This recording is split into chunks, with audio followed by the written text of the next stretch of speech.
ఆకాశవాణి శ్రోతలకి స్వాగతం పలుకుతూ ఉన్నాం. సామాజిక సేవ ఈ పదం చాలా మంది చాలా చోట్ల వాడుతూ ఉంటారు, ఆచరిస్తూ ఉంటారు. కొంతమంది ఆ పదాన్ని వింటూ ఉంటాం, వదిలేస్తూ ఉంటాం. సామాజిక సేవ అంటే ఏంటి అసలు? మరి సమాజంలో చాలా సమస్యలు ఉన్నాయి. ఆ సమస్యలన్నిటికీ కూడాను మేమున్నా ముందు అంటూ కొంతమంది వ్యక్తులు మాత్రమే సమాజంలో ముందుకు సాగిపోతూ ఉన్నారు. మరి తోటి వ్యక్తులకి సహాయం చేస్తూ ముందుకు సాగిపోతున్న వారికి మనం కూడా చేయూతనివ్వాలి అనే తలంపు అనేది అందరిలో అలవర్చుకోవాలి. ఇలాంటి తలంపుతో ముందుకు సాగిపోతున్న జేబీ బాలు గారు భద్రాద్రి కొత్తగూడెం జిల్లా ప్రజలకి సుపరిచితులు. జేబీ బాలు గారి పేరు వినగానే మరి తను కూడా సమాజ సేవలో ముందు వరుసలో నించున్నారు అనే ఆలోచన మనందరికీ తెలుసు. మరి అలాంటి బాలు గారు మనసులో ఏముందో తెలుసుకునేందుకు మన శ్రోతల కోసం మరి జేబీ బాలు గారిని ఈరోజు మన స్టూడియోస్ కి ఆహ్వానించాం. నమస్కారం అండి బాలు గారు. నమస్తే సార్. ఈ సమాజ సేవా దృక్పథం, సమాజంలో సేవ చేయాలని తలంపు, అలాగే మీరు ఈ సమస్య అనేది ఏమీ లేదు, చాలా రకాల సమస్యలకి సమాజంలో మరి నివృత్తి చేసుకుంటూ వాటిని పరిష్కార మార్గాలు వెతుక్కుంటూ ముందుకు సాగిపోతూ ఉన్నారు. అసలు వృత్తిరీత్యా మీరు ఒక ఉపాధ్యాయులు, అయినా కూడా సమాజానికి సేవ చేస్తూ ఉన్నారు. అటు సమయం చూస్తే ఇటు పిల్లలకి పాఠాలు చెప్పాలి, ఇది కూడా సమాజ సేవే. కానీ సమయం మీకు అనుకూలించిన సమయం ఉంటుంది. అసలు ఎందుకు మొదలైంది, ఎప్పుడు మొదలైంది మీకు? సార్, ఇది 2010లో మా నాన్నగారికి బి పాజిటివ్ గ్రూప్ బ్లడ్ దొరక్క ఆ రోజు ఇబ్బంది పడాల్సిన పరిస్థితి సార్. సరే ఎలాగోలా ఆ రోజు అరేంజ్ చేయడం జరిగింది. తర్వాత మా నాన్నగారు 2012లో జరిగిపోయారు. సో అప్పటి నుంచి మా మదర్ పేషెంట్ అయ్యారు. 2014లో మా మదర్ బ్లడ్ గ్రూప్ వచ్చి ఓ నెగిటివ్. ఆ ఓ నెగిటివ్ కోసం మాత్రం చాలా ఇబ్బంది పడాల్సిన పరిస్థితి వచ్చిందనమాట. సో ఎలాగలా ఓ నెగిటివ్ అయితే ఆ రోజు అరేంజ్ చేయడం జరిగింది. నేను పడ్డ ఇబ్బంది ఎవరు పడకూడదనే ఉద్దేశంతో ఆ రోజు ఈ సర్వీస్ మెయిన్ బీజం అక్కడ పడింది సార్. ఇది సో స్థానికంగా నేను చేయగలిగితే చాలా అనుకున్నా. కేవలం ఫ్రెండ్స్తో మాత్రమే స్టార్ట్ చేశాను ఆ రోజు. అలా మండలం దాటి జిల్లా దాటి ఇప్పుడు వేరే స్టేట్లో కూడా వేరే ఎన్జిఓస్ వాళ్ళ సహకారంతో వేరే స్టేట్లో కూడా మనం ఇక్కడ స్థానికంగా చేసే వాళ్ళ వాలంటీర్ ద్వారా మనం అరేంజ్ చేయడం జరుగుతుంది సార్. ఇప్పుడు ఏ గ్రూప్ అయినా పర్లేదు. మరి మీరు సమాజ సేవ చేయాలంటే టైటిల్ ఏంటి, దాన్ని ఎలా వాడుకుంటున్నారు మీరు? ఇప్పుడు మన ఫౌండేషన్ పేరు అనేది 2018లోది నామకరణం చేశాం సార్. ఇంతకుముందు వాట్సాప్ గ్రూప్ క్రియేట్ చేయడం అలా ఏదో నడిచింది. తర్వాత young Indian blood donors club అనేది ఒక నామకరణం చేయడం జరిగింది. తర్వాత ఏదైనా బ్లడ్ డోనర్స్, ఎందుకంటే అడిగే వాళ్ళేమో బ్లడ్ కావాలని అడిగే వాళ్ళేమో ఎక్కువ మంది ఉన్నారు, బ్లడ్ డొనేషన్ చేసే వాళ్ళేమో తక్కువ మంది ఉన్నారు. సో ఏదైనా సరే ముఖ్యంగా పేషెంట్ వాళ్ళు కూడా అవగాహన కల్పించాలి అనే ఉద్దేశంతోనే పోస్టర్ను రిలీజ్ చేయడం, వివిధ ప్రముఖుల చేతుల మీద పోస్టర్ రిలీజ్ చేసుకుంటూ వాళ్ళ యొక్క వాయిస్ని తీసుకుంటూ ప్రజల్లోకి తీసుకెళ్లడం ద్వారా చాలా మందిని కూడా మేము బ్లడ్ డోనర్ మార్చడానికి ప్రయత్నం చేస్తున్నాం. ఇప్పటికీ జరిగారు. సో ఇంకా ముందు కూడా డోనర్స్ పెంచే సరికొత్త ఆలోచనతో ముందుకు వెళ్తాం సార్ మేము తప్పకుండా. ఇక్కడ మనం ఒక విషయం గుర్తుపెట్టుకోవాలి బాలు గారు. సహజంగా ఇంట్లో ఏదైనా అనారోగ్య సమస్య ఎదురైనా, ప్రమాదవశాత్తు అప్పటికప్పుడుకి మనకి హాస్పిటలైజేషన్ అయ్యి బ్లడ్ నీడ్ అయినా కూడాను ప్రతి ఒక్క వ్యక్తి అనే పదం ఏంటంటే బ్లడ్ డోనర్స్ ఉన్నారా, బ్లడ్ బ్యాంక్స్ ఎక్కడున్నాయి అని వెతుకుతున్నారు తప్ప తన బాడీలో కూడా బ్లడ్ ఉంది, తన బాడీలో కూడా బ్లడ్ ఇవ్వడానికి అనుకూలంగా ఉంది అనేది గుర్తించట్లేరు. ప్రతి కుటుంబంలో వాళ్ళ కుటుంబ సభ్యుల్లో ఎవరికైనా బ్లడ్ అవసరమైనప్పుడు వాళ్ళంతటా వాళ్ళు ముందుకు వస్తే ప్రతి కుటుంబం కూడా ఒక బ్లడ్ బ్యాంక్ అవుతుంది. మరి ఇలాంటి సందర్భం ఎందుకు రావట్లేదు అంటారు? కరెక్ట్ క్వశ్చన్ సార్ ఇది. ఎందుకంటే వాళ్ళ ఫ్యామిలీలో బ్లడ్ డోనర్స్ ఉన్నా కూడా బ్లడ్ డోనర్స్ కోసం బయట వెతుకుతున్నారు. సో మేమేం చేస్తున్నాం అంటే అడగడమే కాదు, ఇవ్వడం కూడా వాళ్ళు నేర్చుకోవాలనే ఉద్దేశంతోనే సరికొత్త ఆలోచనతో మేము ముందుకు వెళ్ళడం జరుగుతుంది. బ్లడ్ బ్యాంక్ అంటేనే మాకు ఒక దేవాలయం లాగా చూస్తాం సార్ మేము. ఇది దీనికి గాను మా వెన్నుతట్టి ప్రోత్సహించే మన ఇప్పుడు హైదరాబాద్ సిపిగా చేస్తున్నట్టు మన సజ్జనార్ గురువు గారు, మేము గురువు గారు నేను బాగా ఇష్టపడతాను సార్. గురువు గారు అంటూ ఆయన పిలిపించారు సార్. ఏమిచ్చారంటే ప్రతి ఇంట్లో రక్తదాతని తయారు చేయాలని. సార్ నాకు ముఖ్యంగా ఫౌండేషన్ బాగా నాకు బ్యాక్ బోన్గా నిలిచింది మా సజ్జనార్ గారు సార్. సజ్జనార్ గారు ఇన్స్పైర్గా అసలు తీసుకొని సార్ ఒక్కటే మాట అన్నారు, మీరు మీ పని పట్ల ఇంట్రెస్ట్ ఇష్టంగా చేసుకుని వెళ్ళండి, మీకు నేను మీకు తోడున్నాను, మీకు ఎనీ టైం మీకు నేను హెల్ప్ సపోర్ట్ చేయడానికి ముందుంటాను నేను.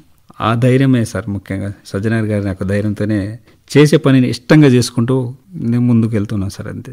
ఇష్టంగా ఏ పని చేసినా కూడా సక్సెస్ అవుతారు సార్. Definitely sir. ఏ పని చేసినా ఇష్టంగా చేస్తే డెఫినెట్లీ సక్సెస్ అవుతారు. చేసే పని పట్ల అంకిత భావం ఉండాలి. ఒకటి గుర్తింపు కోసం అనేది ఎట్టి పరిస్థితులు చేయకూడదు. నిస్వార్థంగా చేసుకుంటూ వెళ్ళిపోతే ఆ గుర్తింపు అదే వస్తుంది మన దగ్గరికి. మేము కూడా దాదాపు ప్రతి డోనర్ అని సామాజిక స్పృహ కలిగిన ఒక బాధ్యత గల పౌరుని తయారు చేయాలని మేము కూడా అదే కాన్సెప్ట్తో ముందుకు వెళ్ళడం జరుగుతుంది సార్. సో ఎవరైతే మనకు బ్లడ్ కావాలని అడుగుతున్నారో వాళ్ళకి కావాల్సిన బ్లడ్ మేము వేరే చేయడం జరుగుతుంది. వాళ్ళ సైడ్ నుంచి ఏ గ్రూప్ అయినా పర్లేదు, ఏ ఏరియా అయినా పర్లేదు సార్, వాళ్ళ నుంచి అట్లీస్ట్ 2 కానీ 3 కానీ కొత్త డోనర్లను మాకు పరిచయం చేయమని వాళ్ళని రిక్వెస్ట్ చేయడం జరుగుతుంది. సో ఆ విధంగా ఇప్పుడు వేల సంఖ్యలో రక్తదాతలను తయారు చేయడం జరిగింది సార్. ఇప్పటికీ కుటుంబంలో ఉన్నటువంటి అనారోగ్య సమస్యల్ని మిమ్మల్ని బ్లడ్ డోనర్ గా మార్చింది, అది కూడా మిత్రుల సహకారం.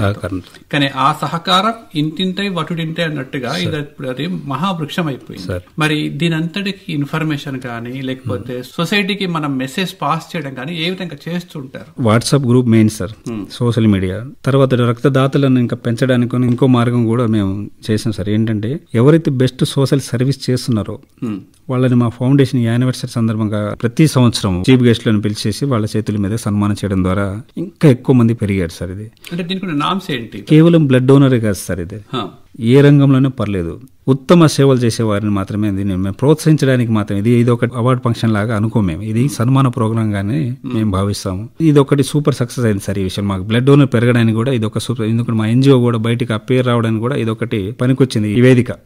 ఒక రకంగా చూస్తే మరి మీరు ప్రభుత్వ ఉద్యోగస్తులు సార్, ఇటు చూస్తే సమాజ సేవ, మరి దానికి దీనికి పొందనేది చాలా కష్టమైన విషయం. అటు నుంచి ప్రభుత్వ అధికారుల యొక్క పర్మిషన్స్ తీసుకోవాలి, ఇటు సమాజ సేవ చేయాలి అంటే సమయం కూడా కుదరాలి. అందులో నిరంతరం పిల్లలకి పాఠ్యాలు బోధించే ఉద్యోగం, మరి సమయం ఎలా మీకు మ్యాచ్ అవుతుంది? ఫస్ట్ లో నేనే అరేంజ్ చేసేవాడిని. తర్వాత ఈ ప్లాట్ఫామ్ అనేది ఒక ఏర్పడిన తర్వాత వాట్సాప్ గ్రూపులు ఉన్నాయి. ఆ వాట్సాప్ గ్రూప్ లో మా వాలంటీర్స్ కూడా ఉన్నారు, చాలా మంది ఉన్నారు. సో వాట్సాప్ గ్రూప్ లో వాళ్ళు పోస్ట్ చేయగానే నేను చూడకపోయినా, నేను కాల్ లిఫ్ట్ చేయకపోయినా పర్లేదు, నా మొబైల్ ఎప్పటికీ ఎనీ టైం దాదాపు సైలెంట్ లో ఉంటుంది. ఆ గ్రూప్ లో పెడితే మా టీం మెంబర్ కూడా అరేంజ్ చేయడం జరుగుతుంది సార్. అదే విధంగా టీం మెంబర్ కూడా అరేంజ్ చేయలేకపోతే స్వతహాగా డోనర్లే ముందుకు వచ్చి మేము ఇస్తామని ముందుకు రావడం జరుగుతుంది. అక్కడే ఏర్పాటు అయిపోతుంది సార్, దాదాపు 90% అక్కడే అరేంజ్ అయిపోతుంది. ఇప్పుడు నా దాకా తక్కువ కేసులు వస్తున్నాయి, అన్ని గ్రూప్ లో పోస్ట్ చేయడంతోనే దాదాపు అరేంజ్ అయిపోతున్నాయి సార్. ఇప్పుడు మీకులాగా చాలా మంది కూడా సమాజ సేవ చేయాలనే దృక్పథంతో బ్లడ్ డొనేషన్స్ అనేవి పుట్టగొడుకులా పుట్టుకొస్తున్నాయి. ఒక 4 వ్యక్తులు కలిసారంటే మేము కూడా సమాజ సేవ చేస్తామంటారు, కొంతకాలం అది మనుగడలో ఉంటుంది, తర్వాత అది కనుమరుగైపోతుంది. మరి ఇలాంటి సందర్భాలలో బ్లడ్ డొనేషన్ చేయడానికి ప్రభుత్వం నుంచి ఏమైనా ఒక గ్రూప్ ఫామ్ చేయాలంటే షరతులు ఏమైనా ఉంటాయా? దాన్ని ఏ విధంగా మనం రిజిస్టర్ చేసుకోవాలి? అంటే బ్లడ్ అనే సోషల్ సర్వీస్ ఒక ఫారమ్స్ సార్, వాటిని మనం రిజిస్టర్ చేసుకోవాలా, ఏం చేయాలి ఏంటి అనేది కూడా వాళ్ళ కొన్ని నామ్స్ ప్రకారం చేసుకోవాల్సి ఉంటుంది. వాళ్ళకి కంటిన్యూ చేయాలంటే వాళ్ళు చేసుకోవచ్చు, లేదంటే మధ్యలో చాలా ఇప్పుడు మీరు అన్నట్టు పుట్టగొడుకులే అన్నారు, స్టార్ట్ చేయడం ఒక ఎత్తు అయితే కంటిన్యూ చేయడం ఒక ఎత్తుంది, మధ్యలో బ్రేక్ అయిన అక్కడెక్కడ ఆపేసిన వాళ్ళు చాలా మంది ఉన్నారు. సో ఇష్టంగా చేయాలనుకుంటే మాత్రం ఖచ్చితంగా డెఫినెట్గా ముందు సాగిపోవచ్చు సార్. ఇందులో 24/7 మరి సర్వీస్ లోనే ఉంటారు సార్. అంటే అది పగలు గాని మధ్యరాత్రి గాని తెల్లవారుజామున గాని రక్తం యొక్క అవసరం అనేది ఏ పేషెంట్ కి ఎప్పుడు అవసరం ఉందో ఎవరు చెప్పలేని పరిస్థితి. అందుకే మనకి ఐసీయూలో ఉన్నటువంటి పేషెంట్లకి నిరంతరం మనం పర్యవేక్షిస్తుంటారు డాక్టర్స్. మరి ఇలాంటి సందర్భాలలో ఎంతవరకు మనం ఇప్పుడు మనకున్నటువంటి సౌలభ్యతని బట్టి మనం రక్తాన్ని మనం దానం చేసే అవకాశం మనకు అందుబాటులో ఉందంటారు సార్? ఇప్పుడు ఎగ్జాంపుల్ అర్ధరాత్రి గానీ అపరాత్రి గానీ అంటారు. పోయిన ఒక 2 months కిందటే మా మదర్ ఎక్స్పైర్ అయ్యారు, డయాలిసిస్. 14 years నేను మదర్ విషయంలో నేను ఇబ్బంది పడ్డా. మదరు అట్లా బాడీ ముందుంచుకొని తెల్లవారుజాము 3 గంటలకు 6 days బేబీ 6 రోజుల పాప కోసం బ్లడ్ కావాలని ఆ టైంలో కాల్ చేశారు. ఎందుకంటే ఇప్పుడు పేషెంట్ ఇటు అమ్మ ఉన్న పేషెంట్ చేయాలి తపనతో. నేను చేయలేకపోయినా 2-3 వాలంటీర్స్ మా కుర్రోళ్ళ నెంబర్ పెట్టేశాను నేను. క్షణంలో అక్కడ అరేంజ్ చేసేసారు. అలా అర్ధరాత్రి అప్పుడు మనం ఏ సిచ్యువేషన్ ఉన్నా అవతల వాళ్ళకి తెలియదు. సో 24 గంటలు సార్, మీరు అన్నట్టు 24 గంటలు ఎంతసేపటి సొసైటీ బాగుండాలని మేము కోరుకుంటాం సార్. గవర్నమెంట్ కూడా సహకారం ఉంటే ఇంకెంత సేవ చేయడానికి కూడా మా టీం మెంబర్స్ ఇంకా పెంచడానికి కూడా మేము ముందుకు వస్తాం సార్. స్ట్రక్చర్ మీద రిస్క్ తరగడం అనేది ఇప్పుడు మనం చాలా తక్కువగా చూస్తున్నాం సార్. ఎందుచేతనంటే మీలాంటి బ్లడ్ డోనర్స్ కానీ సమాజ సేవకులు కానీ చాలా మంది ముందుకు వచ్చారు. ఏ ప్రాంతంలో కూడాను మరి బ్లడ్ దొరకలేదు అనే పరిస్థితి చాలా తక్కువగా ఉంది. కానీ మీకున్న నాలెడ్జ్ ప్రకారం మీ యొక్క సర్వీస్ మొదలుపెట్టిన నుంచి ఇప్పటి వరకు ఈ కేసుకి మనం సర్వీస్ చేయలేకపోయాం అనేది ఏమైనా ఉందా సార్? బ్లడ్ దొరకపోవడం అంటే దాదాపు 90% అయితే మనకంటే కూడా పేషెంట్ వాళ్ళకి ఎక్కువ ఇది ఉంటుంది సార్, కావాలి అనేది వాళ్ళ టెన్షన్ ఎక్కువ ఉంటుంది, వాళ్ళకి దొరకాలి ఇదని. మనమంతా కేవలం సర్వీస్ చేసే వాళ్ళు తక్కువ పర్సెంటేజ్ ఉంటుంది సార్. వాళ్ళు మ్యాక్సిమం ఏదో ఒకటి దాదాపు అరేంజ్ చేసుకోవడానికి ట్రై చేయగలుగుతారు. అలాగే కొన్ని సంఘటనలు మీరు అన్నారు కూడా, కొన్ని ఎగ్జాంపుల్ మాకు సార్. వరంగల్లో ఒక 4-5 సంవత్సరాల కిందట ఒక ఎగ్జాంపుల్ జరిగింది. నెగిటివ్ గ్రూప్, అక్కడ నెగిటివ్ గ్రూప్ ఒక సామాజిక ఒక వర్గం వాళ్ళు మాకు ఫలానా వర్గం వాళ్ళే మా వాళ్లే కావాలి బ్లడ్ కావాలని అక్కడ కూడా మా వాళ్లే బ్లడ్ ఇవ్వాలి. వేరే వాళ్ళు బ్లడ్ మాకు వద్దు. అంటే క్షతగాత్రులు అడిగారా లేకుంటే వాళ్ళకున్నటువంటి సంబంధికులు అడిగారా? లేదు, ఆ పేషెంట్ అడిగారు. చివరికి ఆ బ్లడ్ డోనర్ వెళ్ళి నా మాట కాదనకుండా వెళ్ళారు. చివరికి ఆ బ్లడ్ ఎక్కియకుండానే అయ్యా ప్రాణం పోయింది, కానీ ఆయన బ్లడ్ కూడా ఎక్కించుకోలేకపోయారు. దీన్ని బట్టి మనం ఆలోచించేది సమాజం ఇంకా మారాలి సార్. చదువుకున్న వాళ్ళు కూడా ఇదే పరిస్థితి. సామాజిక వర్గం, సమాజం అనే 2 పదాలను పట్టుకొని ఊగకుండా మరి మనం మన ఆరోగ్యం కాపాడుకోవడానికి తోటి మిత్రులకు సహకారం తీసుకోవాలి సార్. అదే విధంగా మేము కోవిడ్ టైంలో ప్లాస్మా, ఆక్సిజన్స్, ఫుడ్, మెడిసిన్స్ కూడా ఇవి చాలా అరేంజ్ చేశాం సార్. మాకు ముఖ్యంగా ఆ టైంలో మాకు కొత్తగా మేము 2016 నుంచి స్టార్ట్ చేసుకుంటూ వచ్చా సర్వీస్. కొత్తగూడెంలో ఆ రోజు బయటికి కూడా రానిచ్చే పరిస్థితులు లేదు. ఏ మాట కామాట చెప్పుకోవాలి సార్. ఇప్పుడు ప్రజెంట్ మన భద్రాద్రి ఎస్పీగా పనిచేస్తున్నట్టే రోహిత్ రాజు గారిని నిజంగా అసలు సార్ ఆ రోజు మాకు ఇచ్చిన ధైర్యం గానీ, మాకు ఇచ్చిన ప్రోత్సాహం గానీ అది ఎప్పటికీ మర్చిపోలేను. నేను ఏ స్టేజ్ లో ఉన్నా సార్ని ఎప్పటికీ గుర్తుంచుకుంటాను సార్. సామాన్య మానవులంతా కూడాను ఇళ్లలో ఉంటే రైతులు, పోలీస్ డిపార్ట్మెంట్, వైద్య శాఖ వాళ్ళు వీళ్ళు 3 మాత్రమే కోవిడ్ టైంలో చాలా సర్వీస్ అందించారు. కొన్ని రోజుల తర్వాత మీలాంటి సామాజిక సేవ దృక్పథం ఉన్న వాళ్ళు కూడా ముందుకొచ్చేసి అప్పుడు ఎవరైతే నీళ్లో ఉన్నారో నిత్యావసర వస్తువులు గాని, ఆహారం గాని, నీళ్లు గాని ఉన్న వాళ్ళకి సర్వీస్ చేయడం అనేది అప్పుడు చూసాం. మానవత్వం యొక్క విలువ ఏంటనేది కోవిడ్ మనకు బాగా నేర్పింది. మరి ఇలాంటి సందర్భాలలో ఓన్లీ బ్లడ్ డొనేషన్ కాకుండా సామాజిక సేవ అంటే ఇంకేమేం చేస్తుంటారు మీరు? ఆ రోజు సార్ మీరు అన్నట్టుగా కోవిడ్ టైంలో ప్లాస్మా కావాలంటే ప్రాణం మీదకి వచ్చింది. ఎంతో మంది సెలబ్రిటీలు, కోటేశ్వరులు కూడా మీకేం కావాలని ఇస్తాం, మాకు అది చేయండి అన్నారు. ఆశించగా సార్ మేము చేసేది సర్వీస్, సేవ. మీరు అలా కావాలంటే కాల్ కట్ చేయండి, మొహమాటం లేకుండా కాల్ కట్ చేయండి అన్నారు. అలా చేయడం కూడా జరిగింది. కేవలం సర్వీస్ మాత్రమే దృష్టిలో పెట్టుకొని చేసేది సేవ సార్. మీరు అన్నట్టుగా ఇంకా యాక్టివిటీస్ ఏమంటే మొక్కలు నాటడం సార్. ఆ మొక్కలు ఇప్పటికీ నేను 2000 అబౌవ్ మొక్కలు నాటి ఉంటాను సార్. మా ఇంటి పెరట్లో కూడా, మా ఇంటి పైన కుండీలలో కూడా మొక్కలు బాగానే ఉంటాయి సార్. మా ఇంటి అన్ని ముఖ్యంగా మా స్కూల్, ఇప్పుడు నేను టీచర్ని, మొక్కలు పంచుతూ ఉంటాం మేము. పిల్లల చేత కూడా మొక్కలు నాటిస్తూ ఉంటాం.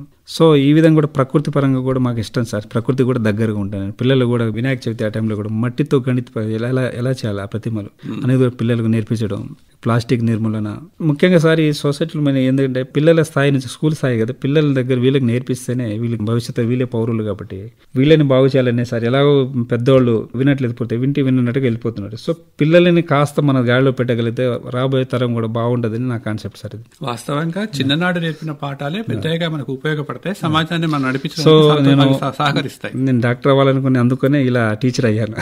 అంటే మీరు డాక్టర్ అవ్వాలనుకుంటున్నారు, మరి ఎందుకు టీచర్ అయ్యారు? యాక్చువల్గా నేను బైపీసీ తీసుకున్నాను. అక్కడ నుంచి వేరే రూపంగా ఇక్కడికి వచ్చి చివరికి వచ్చి టీచర్గా అయిపోయా. ఏదైనా మీరు ఎంచుకున్న రంగం సేవా దృక్పథంతోనే. డాక్టర్ అయినా అది రోగులకి సేవ చేసేది, ఇక్కడ పిల్లలకి సేవ చేస్తున్నారు, సమాజానికి సేవ చేస్తున్నారు, బ్లడ్ డొనేషన్ చేస్తున్నారు, సోషల్ వర్క్ చేస్తున్నారు. మరి మనీ మేక్స్ మెనీ థింగ్స్ అంటారు, కానీ హ్యూమనిటీ మేక్స్ మెనీ థింగ్స్ అనేది కూడా మీరు ప్రూవ్ చేస్తున్నారు.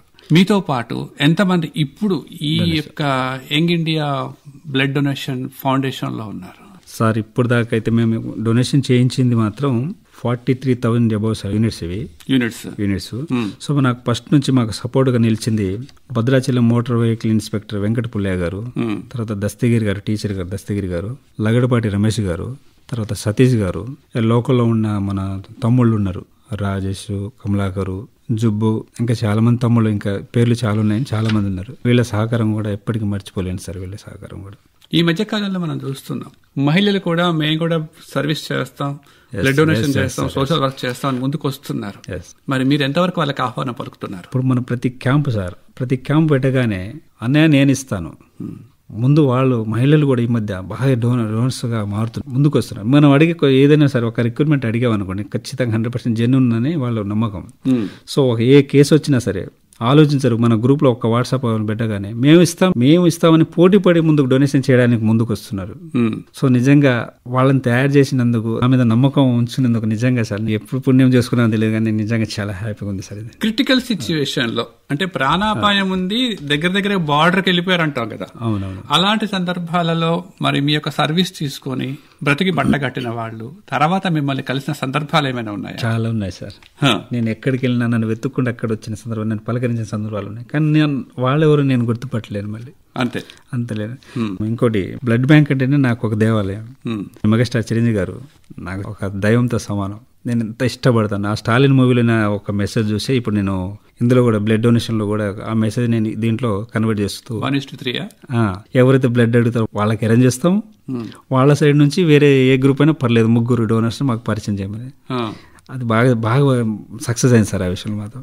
ఇలా వెళ్తూ ఉన్నప్పుడు మరి మీ యొక్క ఇన్ఫర్మేషన్ అంతా కూడాను గ్రూపుల్లో ఉన్నారంటున్నారు. గ్రూపులో ప్రతి వ్యక్తి కూడా అందులో సభ్యుడు కాకపోవచ్చు, అందులో మెంబర్షిప్ ఉండకపోవచ్చు, వాళ్ళకి కాంటాక్ట్స్ తెలిసి ఉండకపోవచ్చు. దీనంతా కూడాను తెలుసుకోవాలంటే సామాన్య మానవుడు ఎక్కడో పల్లెటూళ్ళలో మారుమూల ప్రాంతంలో ఉన్నవారు కూడా మీ యొక్క కాంటాక్ట్స్ నెంబర్ తెలుసుకోవాలంటే ఉన్నటువంటి వెసులుబాటు ఏంటి?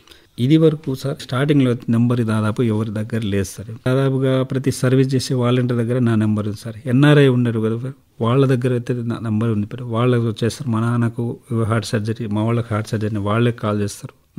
వాళ్ళు ఒకళ్ళు నేను కాల్ లిఫ్ట్ చేయకపోతే వాట్సాప్లో డీటెయిల్స్ పెట్టేస్తారు. సో మ్యాక్సిమం బ్లడ్ బ్యాంక్లో కానీ దాదాపుగా సార్ 90% ఆ నెంబర్ దాదాపుగా అందరికీ తెలుస్తుంది.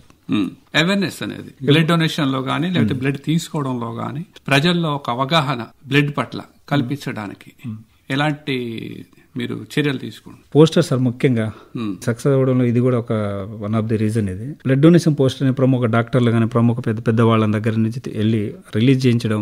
రిలీజ్ అంటే అదే వాళ్ళ దగ్గర తీసుకెళ్లి వాళ్ళ నుంచి ఒక వాయిస్ తీసుకోవడం, అది సోషల్ మీడియాలో పోస్ట్ చేయడం. ఈ విధంగా ఎక్కువ మందిని ఆ బ్లడ్ డొనేషన్ మీద అవగాహన కల్పించడానికి ఇది దోహదపడ్డది సార్. ఇది నాదొక చిన్న సలహా సార్. ఈ మధ్య కాలంలో మీ యొక్క గ్రూప్స్ నేను చూస్తున్నాను, దాంట్లో బ్లడ్ డొనేషన్ చేశారని ఫొటోస్ ఆ క్లిప్పింగ్స్ అని చూస్తున్నాను. కానీ ఎవరైతే అక్కడ లబ్ధి పొందారో ఆ పేషెంట్ యొక్క ఒపీనియన్ అనేది అతను రికవరీ అయిన తర్వాత పెడితే కూడా బాగుంటుంది కదా. Definitely sir. ఇది కూడా అయితే ఇక్కడ ఒకటి సార్ మీరు అన్నట్టుగా తక్కువ మంది మాత్రమే పేషెంట్లు తిరిగి రిప్లై ఇచ్చేవాళ్ళు ఉన్నారు. ఇచ్చేవాళ్ళ వాయిసే. ఇది కూడా మీరు అన్నట్టుగా డెఫినెట్లీ ఈసారి నుంచి ఏమైనా ఉంటే ఖచ్చితంగా ప్లాన్ చేద్దాం. ఇప్పుడు హాస్పిటల్లో ఎవరైతే ఉన్నారో పేషెంట్స్ బాధితులు వాళ్ళకి బ్లడ్ ఇచ్చిన తర్వాత నేను కూడా కొన్ని మళ్ళీ ఏంటి పరిస్థితి అనేది స్టార్టింగ్లో టైం కుదిరినప్పుడల్లా అట్లా వెళ్ళి వాళ్ళ దగ్గరికి వెళ్ళి పలకరించి ఎలా ఉన్నావు ఏంటని కూడా మాట్లాడడం. వాళ్ళ కళ్ళలో ఒక ఆనందం సార్, కన్నీళ్లు కార్చుకుంటే అది బాష్పారు కదా, అలాగా అసలు అది తట్టుకోలేదు సార్. ఎందుకు ఇన్ని కోట్లు ఇచ్చినా అది మనం ఆ ఆనందాన్ని మనం కొనలేము. సో వాళ్ళ నుంచి కూడా మేము స్వయంగా చూసాము ఇది అనమాట. ఏంటమ్మా ఏంటి పరిస్థితి, మరి మీరు మీ సైడ్ నుంచి కూడా డొనేషన్ చేయడానికి ముందుకు వస్తారంటే దండం పెట్టుకుని కన్నులు పెట్టుకుంటూ మేము కూడా మీరు బతికిచ్చారా, మీరే దేవుడు. సో నిజంగా ఒక విషయంలో నేను నమ్ముతాను సార్. ఇంకొకటి నేనే కాదు, మంచి సేవలు చేసే పబ్లిక్ సేవలు చేసేవాళ్ళు వీళ్ళు నిజంగా కనిపించే దేవుళ్ళు. నాకు ఒక పెద్ద ఆయన ఒక మాట చెప్పారు, దేవుడు ఎక్కడో ఉండడు, దేవుడు మంచి పని చేయాలనుకుంటే మీలాంటి వాళ్ళని అక్కడక్కడ పుట్టిస్తారన్నారు అన్నమాట. అది నిజంగా నాకు అనిపిస్తుంది. దేవుడు మన మంచి పనులు చేసేవారి రూపంలో దేవుడు ఉంటాడని నా నమ్మకం సార్. మరి ఒక రకంగా మనం ఇన్ని సర్వీసులు తీసుకుంటున్నాం, ఇస్తున్నాం, కానీ అడ్వాన్స్గా మనకి ఉన్నటువంటి జబ్బుల విషయంలో ముందస్తుగా మనకు తెలిసినప్పుడు గానీ, మన ఆరోగ్య సమస్యలు మనకు తెలిసినప్పుడు గానీ, లేదంటే ఇంట్లో ఉన్నటువంటి గర్భిణీ స్త్రీల యొక్క విషయంలో కానీ అడ్వాన్స్ ప్లానింగ్ అనేది ఎందుకు ఉంటుంది? సార్ మంచి క్వశ్చన్ అండి సార్. ఇది ఇప్పుడు ఏదైనా మనకు జర్నీ చేయాలనుకుంటే రిజర్వేషన్ చేసుకుని సాఫీగా జర్నీ చేయాలంటే రిజర్వేషన్ ముందస్తు జాగ్రత్తగా తీసుకుంటాం, ఆ రిజర్వేషన్ చేయించుకుని వెళ్తాం. అదేవిధంగా ఇది గర్భిణీ స్త్రీలు కూడా డెలివరీ టైంలో అప్పటికప్పుడు ఎమర్జెన్సీ అడుగుతారు. నా దృష్టిలో డెలివరీ కేసులు ఎమర్జెన్సీ కేసులు కావు సార్. ఇది సహజంగా గర్భిణీ స్త్రీ అనగానే ప్రతి మంత్ వాళ్ళు రివ్యూకి వెళ్తారు సార్. డాక్టర్ సజెస్ట్ చేస్తూ ఉంటారు, నీ బ్లడ్ పర్సెంటేజ్ ఎంత ఉంది, నీకు షుగర్ లెవెల్స్ ఎంత ఉంది, నీ లంగ్స్ పెర్ఫార్మెన్స్ ఎట్లా ఉంది, ప్రతిదీ వాళ్ళు అబ్జర్వ్ చేస్తూ ఉంటారు, గైడ్ లైన్స్ ఇస్తూ ఉంటారు. బ్లడ్ తక్కువ పడే అవకాశం ఉంది, సిజేరియన్ అవ్వచ్చు, సిజేరియన్ కాకపోవచ్చు, ఇది కూడా చెబుతూ ఉంటారు. కానీ ఎందుకని మనం ఒమిట్ చేస్తాం దాన్ని? అది బాధ్యత రహితం సార్. ఇప్పుడు ఎలా ఉందంటే ఎంతసేపటికి పర్సనల్ లైఫ్ అనేది ఎంతసేపటికి సంపాదన మీద అంతా దాస ఎక్కువ అయిపోయింది సార్. ఇప్పుడు ఎక్కువ మంది చేసేది, అందరని కాదు కానీ ఎక్కువ మంది. సో ఏం చేస్తున్నారంటే చివరి కేవలం డెలివరీ టైంలోనే మాకు బ్లడ్ కావాలని వాట్సాప్ గ్రూప్ పడేస్తున్నారు. ఈ కాన్సెప్ట్ కూడా ఏం చేస్తున్నారు, డెలివరీ కేసులు మాత్రం ఎమర్జెన్సీ కేసులు కావు, మీరు ఏం చేయాలి, మీకు ఎప్పుడైతే ప్రెగ్నెన్సీ కన్ఫర్మ్ అయిపోతుందో ఆ రోజు బ్లడ్ గ్రూప్ ఏంటని తెలిసి ఆ రోజు నుంచి భవిష్యత్తులో ఫలానా టైంలో మనకు 9 months తర్వాత 3 months ఆ టైంలో డోనర్స్ రెడీ చేసుకోవాలనేది కూడా మేము అవగాహన కల్పిస్తున్నాం సార్. ఇది ఇప్పుడు మనం చూస్తూ ఉన్నాం, జాతకాలు చూసుకుని కూడా డెలివరీ చేపిస్తున్నటువంటి కాలానికి మనం ఎదిగిపోయాం. ఇది నిజమా అబద్ధమా, ఇది మంచిదా చెడ్డదా అనేది పక్కన పెడితే, అలాగే ఒక డెలివరీకి ఇంత ఖర్చు అవుతుంది అని డాక్టర్ చెప్పినప్పుడు దానికి సరిపడా అమౌంట్ కూడా సర్దుబాటు చేసుకుంటున్నారు. డాక్టర్స్ చెప్పిన దాన్ని బట్టి ఇంత ఖర్చు అవుతుందంటే దానికి సర్దుబాటు చేసుకుంటున్నారు, అన్ని రకాల ప్లాన్ చేసుకుంటున్నారు. చెప్తున్నారు, ఎప్పుడు బేబీని బయట తీయాలా కూడా వాళ్ళు ప్లాన్ చేసి చెప్తున్నారు. కానీ బ్లడ్ అవసరం ఉందా లేదా అనేది మీరు అన్నట్టుగా వాళ్ళు ముందే ప్లాన్ చేసుకుని ఒక 2-3 బ్లడ్ డోనర్స్ ని ఇన్ని యూనిట్ల బ్లడ్ అవసరం ఉంటుంది అనేసి వీళ్ళు ఎప్పుడైతే హాస్పిటలైజేషన్ అవుతారో అప్పుడు వాళ్ళకు కూడా పెట్టుకోవట్లేరు. దీనివల్ల అటు లేబర్ రూమ్ లో ఉన్నటువంటి గర్భిణిని మనం అబ్జర్వ్ చేయాలా, లేకపోతే ఆవిడకి అవసరమైన బ్లడ్ డోనర్ ని మనం పట్టుకురావాలా అనేది ఆ ఫ్యామిలీకి ఉన్నటువంటి పెద్ద సమస్యగా మారింది. మీరు అన్నట్టుగా ప్రతి వ్యక్తి కూడాను ఎప్పుడైతే డాక్టర్ సలహా ఇస్తున్నాడు బ్లడ్ అవసరం ఉంది అనేది మనం హాస్పిటలైజేషన్ ముందరే మీరు అన్నట్టుగా బ్లడ్ డోనర్ ని కూడా మనం డబ్బులతో పాటు సమకూర్చుకోగలిగితే ప్రశాంతంగా రాబోయే బేబీని మనం చాలా సంతోషంగా చాలా సేఫ్ గా మనం బయటపడవచ్చు. ఇది రావాలంటే మనం ఏం చేయాలి? వాళ్ళకు కూడా ఒక బాధ్యత తెలియదు. ఇది వరకు అంటే పాపం చదువుకోలేదు, వాళ్ళకి తెలియదు అనుకుంటే ఇప్పుడు అందరు చదువుకున్న వాళ్ళే. ఏంటనే ఇది కూడా ఒక 9 months తర్వాత ఏం చేయాలి అంటే మీరు అన్నట్టుగా మన మనీ ఎట్లయితే రెడీ చేసుకుంటారో ఆ టైంలో మనకు బ్లడ్ కూడా అవసరం పడవచ్చు అనేది కూడా డోనర్స్ కూడా ముందు జాగ్రత్త తీసుకోవాల్సిన అవసరం ఎంతైనా ఉంది సార్.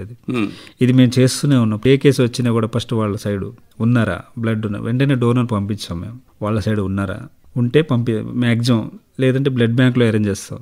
తర్వాత అక్కడ సిచ్యువేషన్ వాళ్ళకి బ్లడ్ వాల్యూ తెలిసేలాగా చేసిన తర్వాత మేము డోనర్ పంపిస్తున్నాం. అడగగానే పంపించట్లేదు సార్. అడగగానే పంపిస్తే ఇంతేనా అని లైట్ తీసుకునే వాళ్ళు చాలా మంది ఉన్నారు. ఒకరిద్దరు కూడా మాకు ఆయనకి ఏం లేదు, డైరెక్ట్ వాట్సాప్ గ్రూప్ లో కూడా ఆయన అరేంజ్ చేస్తారు అన్నట్టుగా కొంతమంది నేను విన్నాను అనమాట. అలాంటి సరే ఎంతసేపటికి నేను సొసైటీ కోసం ఆలోచిస్తున్నాను, నాకంటూ కూడా ఒక పర్సనల్ లైఫ్ కూడా ఉంది కదా. మరి సర్వీస్ చేసుకుంటూ పోతున్నారు, అలాగే కాలం కూడా గడుస్తుంది. దీంతో పాటు సర్వీస్ లో బాధ్యతలు కూడా పెరుగుతాయి. మరి మీ బాధ్యతలని గుర్తించేందుకు సొసైటీ గాని ప్రభుత్వం గాని ఎంతవరకు ముందుకు వచ్చింది? మంచి క్వశ్చన్ సార్. నేను ఒక టీచర్ గా కేవలం బ్లడ్ మాత్రమే కాకుండా సర్జరీలు కూడా చేపిస్తుంటాను. ముఖ్యంగా ఈ 14 years బిలో ఉన్న హార్ట్ సర్జరీ పిల్లలకు ఫ్రీ హార్ట్ సర్జరీ చేపిస్తుంటాను. రూపాయి కూడా అవసరం లేదు. ఆధార్ కార్డు, ఆరోగ్యశ్రీ కార్డు, లేదా ఆరోగ్యశ్రీ లేకపోయినా వైట్ రేషన్ కార్డు ఉన్నా సరిపోతుంది. అలా చేపిస్తుంటాను. 14 years బిలో పిల్లలకు మాత్రం మేము హార్ట్ సర్జరీ లాంటివండి ఫ్రీగా చేపిస్తుంటాము. గవర్నమెంట్ అన్నారు. మీ ఒక ఎగ్జాంపుల్ ఏంటంటే సార్, గవర్నమెంట్ నుంచి నేను ఒక టీచర్ గా స్కూల్కి కావాల్సిన అన్ని కిచెన్ షెడ్లు కానీ, తర్వాత మినరల్ వాటర్ ప్లాంట్స్ కానీ అవన్నీ అరేంజ్ చేస్తుంటా. నేను దాతల సహకారం, నోట్ బుక్స్, ఒక ప్రైవేట్ కాన్వెంట్ స్కూల్ లాగా నేను తయారు చేయడం జరుగుతుంది. స్కూల్లో కూడా ఒక టీచర్గా ఏం కావాలో ఒక టీచర్గా అన్ని విధాలుగా నేను సార్ చేస్తుంటాను. నేను బెస్ట్ టీచర్ కోసం అప్లై చేశాను. ఒక 3 years చేశాను స్టేట్ లెవెల్లో. దానికన్నా ఇక్కడ నుంచి స్టేట్ లెవెల్ కూడా పంపలేకపోయారు. అదొక్కటి నాకు బాధ ఇస్తుంది సార్. ఒక టీచర్ గా నేను ఎలిజిబుల్ లేనా అన్నట్టు అదొక్కటి మాత్రం నాకు బాగా. మీ అప్లికేషన్ వాళ్ళు అడిగిన నామ్స్ ప్రకారం ఉందో లేదో మనకు తెలియదు. చేశాను సార్. స్కూల్కి కావాల్సిన స్కూల్లో డెవలప్మెంట్ చేసిన అన్ని ఒకసారి మీరు ఏ విధంగా స్కూల్ విజిట్ చేసినా సరిపోతుంది. అన్ని చేసుకుంటే నేను అప్లై చేయడం వదిలేశాను. ఇప్పుడు మనమే ఏం చేస్తున్నాం, ప్రతి ఇయర్ ప్రోత్సహిస్తున్నాం, మనమే ఇస్తున్నాం. మనం ప్రతి డిపార్ట్మెంట్ వాళ్ళకు మనమే ప్రోత్సహించుకుంటూ ముందుకు వెళ్ళడం జరుగుతుంది. అదే అన్నారు, తీసుకునే వారికంటే ఇచ్చేవారు ఎక్కువ. అది అందుకే ఒక గుర్తింపు ఇచ్చేవారి కంటే కూడా గుర్తింపు మీరు పొందుతున్నారు కాబట్టి మీరు ఇంకొక నలుగురికి గుర్తింపు తేయగలుగుతున్నారు. మరి ఇది చాలా గొప్ప విషయం కదా. ఏ వ్యక్తి కూడాను నిస్వార్థంగా సేవ చేసినప్పుడు నాకు గుర్తింపు రావట్లేదు అని అక్కడ ఆగిపోకుండా ముందుకు వెళ్ళిపోతున్నాను. అక్కడ ఆగేసా ఆ క్షణం వరకు. అప్పుడు మాత్రం ఉండేది. తర్వాత అనుకున్నా వాళ్ళు ఇచ్చిన ఏపోయినా గుర్తింపు కోసం పని చేయకూడదు. మన ఆశయం ఏంటి, రక్తం కొరత లేని సొసైటీని తయారు చేయడం. సో దానికోసం ముందడుగు వెళ్తూనే ఉన్నారు సార్. జాయిన్ అవుతూనే ఉన్నారు. రిటైర్డ్ ఎంప్లాయీస్ జాయిన్ అవుతున్నాం మన టీంతో పాటు. మేము వస్తాం ఎంతో సార్. ప్రతిరోజు, ప్రతి వారం, ఎవరో ఒకరు కొత్త మెంబర్స్ జాయిన్ అవుతూనే ఉన్నారు సార్.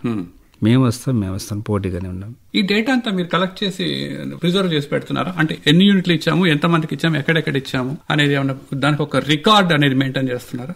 రికార్డు కొంతకాలం చేయగలిగాను సార్. ఇప్పుడు ప్రెజర్ వల్ల చేయలేకపోతున్నాను. వాస్తవంగా ఏంటంటే కొన్ని ఇప్పుడు పర్సనల్ లైఫ్ ఒకటి, ఇప్పుడు మొన్నటి దాకా మదర్ హెల్త్ సరిగ్గా లేకపోవడం, ఇంట్లో ప్రెజర్, అన్ని సర్వీస్ చేసుకుంటాం. ఫ్యామిలీ మెంబర్స్ కూడా సహకారం ఉంది. కానీ అప్పుడప్పుడు తప్పదనుకోండి, కొన్ని ఫ్యామిలీలో కొన్ని ప్రాబ్లమ్స్ ఉంటాయి.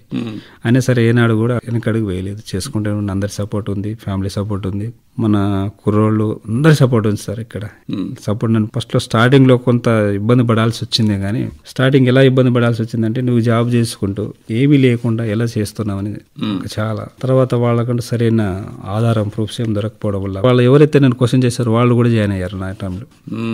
సార్ అంతేగా, ఒక మనిషి సక్సెస్ వెనకాల తన యొక్క సక్సెస్ ని కిందికి లాగే వాళ్ళు ఎవరైతే ఉన్నారో ఖచ్చితంగా సక్సెస్ సాధించినప్పుడు వాళ్ళు ముందుకు వస్తారు, ముందు వరుసలో నుంచి ఉంటారు. మేము కూడా ఉన్నాం మీకు కూడా అనేసి.